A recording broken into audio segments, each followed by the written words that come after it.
Shane, Matt, and their guest then go on to talk about the increasing amounts of disabled people that are becoming regulars on Kill Tony, joking about how some of them don't seem as innocent as they portray themselves to be. And honestly, I just find this whole topic to be extremely... Yo, why did you put Bert Kreischer there? Look, yeah, it is...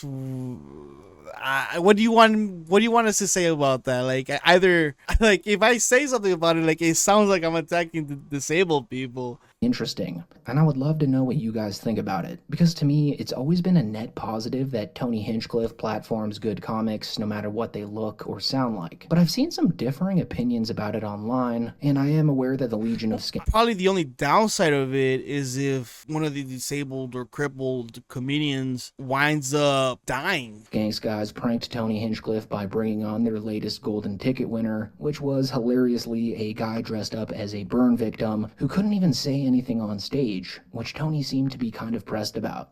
I think this guy could be the next. I would love to see it. Maybe we'll send him down to Austin because he's fucking great. He's the best. Ladies and gentlemen, without further ado, give it up for Jimmy Trejo. Jimmy Trejo, come on. Well, look at, like, I mean, it's just like, what is that? I sound like a horrible person to say that, you know, first of all, but like this is what like Donald Trump will be saying, like, this is DEI, like. So talented, this guy.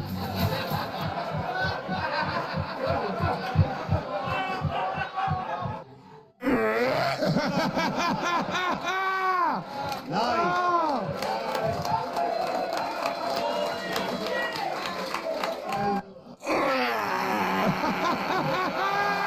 This is like a fucking Key and Peele fucking sketch. What the fuck is that? What is this, man? This is sad. If this is real, this is sad. Tony Hinchcliffe should be like pressed about this. This is fucking horrible. Why? Jimmy. Wow. I see why you guys keep him behind a paywall. So overall, I think it's more complex than I once thought, and I would love to hear your guys' Oh, okay. So this was a joke. That was a joke. That was the joke between the Legion of Skanks. They're making fun of Tony Hinchcliffe, bringing on all these people that are in a very much a dramatization of the burn victim there. All right, I got it, guys. thoughts on it in the comments. We have all the butt wipes. They're doing a nice successful blockade on the butt wipes. They're going into like deep political theory. I mean, like, it's actually fascist. You go, fuck, I didn't think about that. That's gonna backfire. You can't do that. Blue Chew, are you okay doing business with me? You can't call a group fascist. But then you can't say you're not fat. It's gonna be like Cracker Barrel. It's gonna be like Vanity Fair.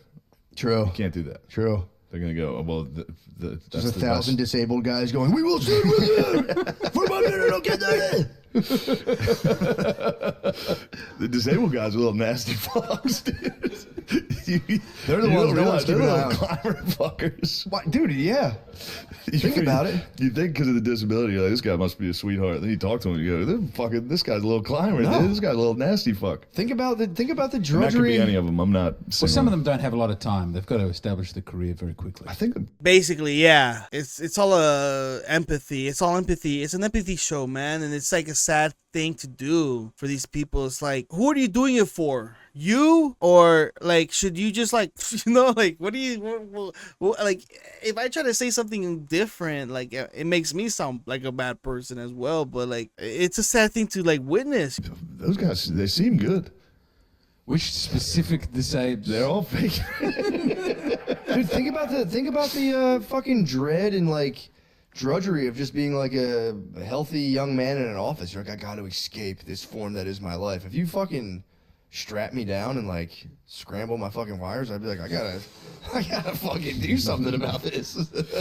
Yeah, you gotta have nothing but respect for the disabled bros that For are sure. killing it.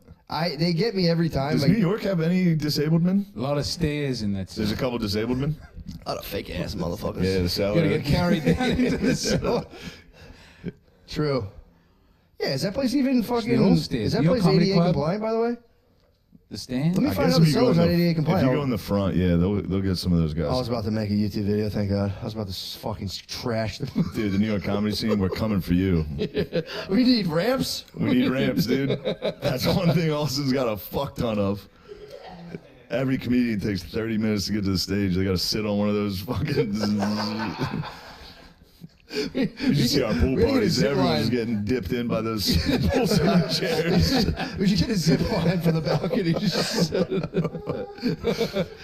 So at the end of the day, Shane Gillis doesn't really want to be grouped in with the Rogan Sphere guys anymore. Not because he really hates them, but because he doesn't really need to be in it. Like he's carved out a lane that's just way bigger than Joe Rogan's comedy death squad could ever be. So Rogan's inner circle might be scrambling to defend themselves against critics like Mark Maron, but Shane has already moved past that. And with that being said, that is it for the video. Thank you so much for watching. Alright guys, so just to summarize the end of this video, right? Or what I thought about this video is that, yeah, I mean, like, obviously, like, Shane doesn't need Joe Rogan or anybody else in the Rogan sphere, Tony Hinchcliffe or whoever else, right? He probably thought he wasn't funny, or I don't know what he thought previously, like he wasn't gonna be making it, but he is talented enough, and he probably realized it now. Obviously now he realized it, that he doesn't need these guys, he doesn't need anybody else. And when he was able to go to SNL and, you know, find some success, he was obviously screwed over for simple mistakes, right? I guess I would say, like, because of the timing of things, because during that time it was a lot of the, like, sort of a lot of woke movements, and like, hey, you know,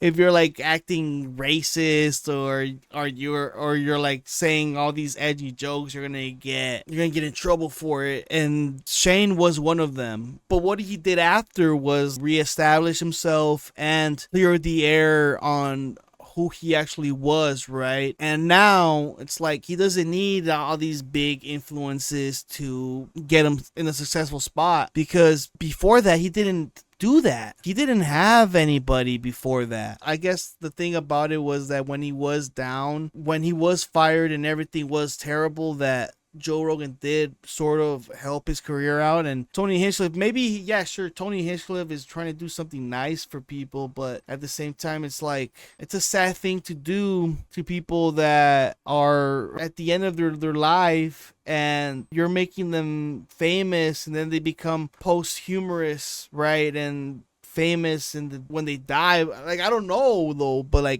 don't know, like, I've never seen anybody do that, like, blatantly, so obviously, and also, but in a repetition wise, right? But anyways, like, I'm gonna just let you guys go there, because I'm done with this thing obviously, like, messed up my brain, because I'm gonna be something like an asshole, or I don't know, based.